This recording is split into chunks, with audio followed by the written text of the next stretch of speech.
So let's just listen to some of Matt's pointers and thoughts about some drills he's done and some ways he can help himself out.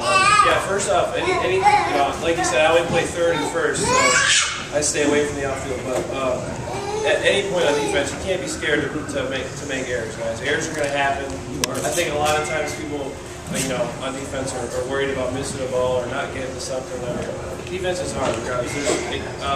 You know, our infield guy tells us there's no easy ball. So you know, with that being said, I think a lot of defense comes from just relaxing and being confident and trusting your feet. When I say trust your feet, you know, you always want to have, just like when you're hitting and you're loading and you're trying to get everything on time. You know, you don't want anything to be still for a long period of time. And I think when you're fielding a ground ball, it's important to always have your feet moving. What I mean by that is, I guess everybody has their pre-pitch routines. You know, they do their stuff. Picking grass, looking up for clouds. Picking grass, you know, doing things or whatever. But you know, mine looks something like this. You know, I'm here, or whatever, and I get ready, and I'm just basically like I'm playing defensive basketball or playing linebacker, or whatever, just in a good athletic position. You know, and then when you're taking your repetitions with the ground balls, you want to make them the same as you would if you're playing. So you know, somebody hits your ground ball and you get up and you act like you're going to first, for example. Another thing too is you want to always try to field the ball, you know, on the side that you're going. So I play third, obviously. I try to field everything right here. So I'd be here, you know, I field the ball and I want to come through. I want to come through and keep my feet moving, and then act like I'm going to throw. But what happens is when you start doing a lot of repetition, is you get in line and you're taking your balls and you just go up and you field it, you toss it back, and it's just kind of creating bad habits and lazy feet.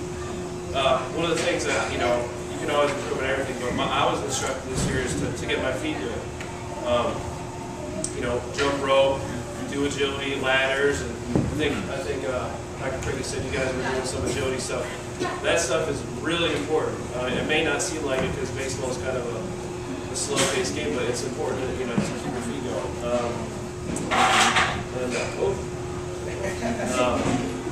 But yeah, so you know, my routine, my practice is like I said, it's, you know, I got somebody hit me ground balls, I get my rhythm, my pre-pitch routine, I field it, you know, properly. There's the triangle, if you want a triangle you can, but basically you just catch the ball. You know, catch it and throw it. Don't throw it around. Pick out your targets and keep it simple. You know, that's kind of what I do on defense. How about out in front as opposed to in between your feet? Yeah, you know, like I said, the fielder's triangle, you're basically in your position, and people say, you know, this is a triangle, but essentially when the guy's smashing the ball at you, you know, you're playing first and third, you're not going to be perfect. So loose hands, you know, just like you're hitting, loose hands, good glove positioning. You know, this, you know, I wear my glove kind of like this, so it's almost like a funnel. I don't know how you guys wear your glove, but you know, you don't want it to be like this or like this. A good glove positioning is kind of wide open, so it's just, you're never, as an infielder, you're never really catching the ball. You're just kind of stopping it and taking it out. So you know, when I got to big leagues this year, I was almost like a robot. And you know, I've struggled a little bit on defense in my career, but it's something you're always working on. And I would field ground balls, and I was like this. Like I have baseball cards to me like this, and that's just kind of, it's not right, but it's, you know, it's a habit. And you to break a habit, you got to do it 1,000 times. They say to get it right. And I guess the right place would be more closer to my body, you know, athletic and just, you know, this kind of action. But you know, like I said, defense it's hard.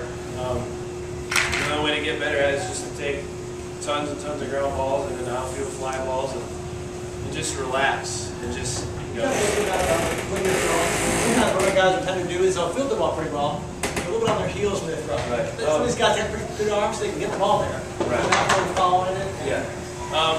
You want to try to field it and get your momentum going to where you're going. So, you know, if you're going to roll me a ground ball, I field it and keep my momentum going towards first base. If you're playing second base and you're going to turn to home plate, wherever the ball's hit, you get to the spot, get behind it, field it, and get the momentum going, you know, for the double play. If I'm at short and there's a ball hit to my left, and I'm going to turn to home plate, you know, get to the spot wherever and use your feet and get the momentum going that way.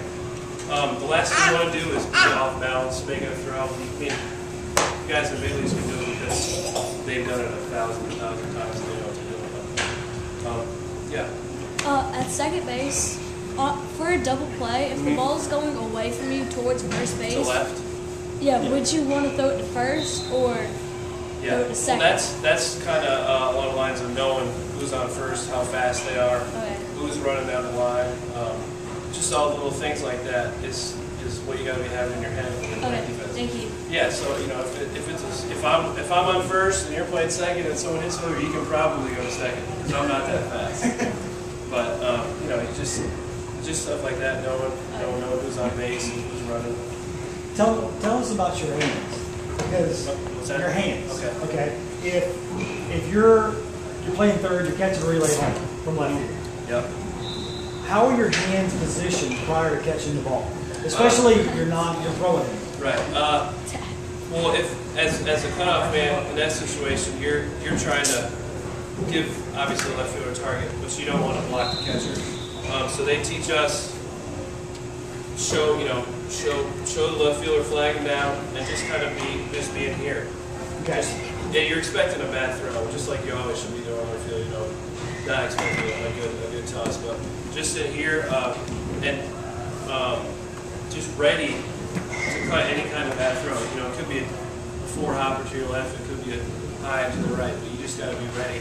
Well, one of the things we're trying to teach, and we're trying to teach on cutoff throws, and then we're trying to teach our shortstops and our second basemen around the bag, returning to, is getting our hands here, behind the glove. Is there any way that you've been taught coming up?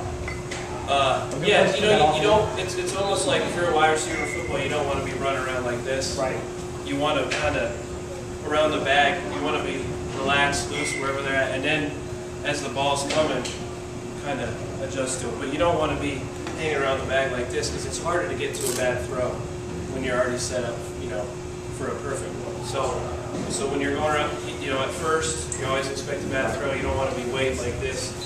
Just simple things like if you watch guys, most of the first basemen, on TV, you'll see them when there's a guy at first. This is kind of out of the window. They don't sit there and do this anymore. They're just kind of waiting, and just see it and then catch it because it's easier to get to a bad throw like that. But just like I said, relaxed, easy hands, and it's quicker to get elsewhere.